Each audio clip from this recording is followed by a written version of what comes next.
Magandang hapon po. Natagpuan na ang isang lalaking natabunan ng lupa sa Moncayo, Davao de Oro. Isang minero naman ang nasawi sa landslide din sa bayan naman ng Maragusan.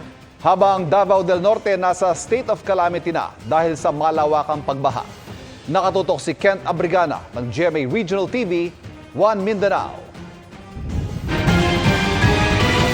Matapos pansamantalang maantala kahapon dahil sa masamang panahon, itinuloy na ngayong umaga ang retrieval operation para sa isa pang nawawala sa landslide sa Moncayo, Davao de Oro. Pinuntahan ng MDRRMO Moncayo at iba pang ahensya ang landslide area sa Mount Diwata.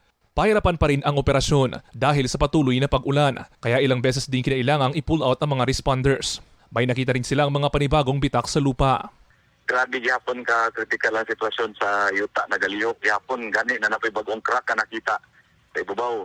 Matapos ang halos 4 na oras na paghahanap, nakuha na ang katawan ni Romel Gumatin, 36 anyos. Kabilang din sa mga namatay sa landslide ang asawa at 5 pang anak ni Romel. Lahat sila dumalo noon sa isang prayer worship. Mga sakuna, walang tigil. Nakapag-livestream pa si Romel ilang minuto bago ang trahedya. Dinala na sa Municipal Health Office ang mga labi ni Romel bago ihatid sa punerarya.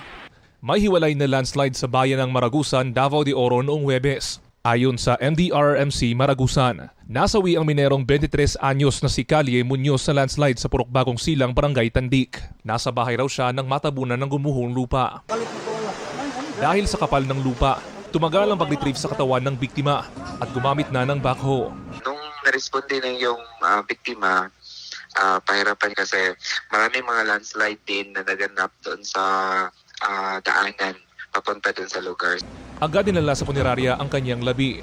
Sinagot naman ng LGU Maragusan ang pagpapalibing sa biktima.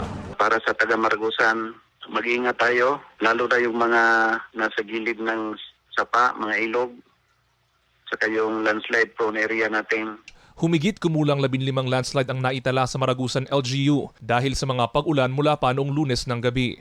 Ang buong Davao del Norte naman isinailalim na sa state of calamity dahil sa malawakang pagbaha.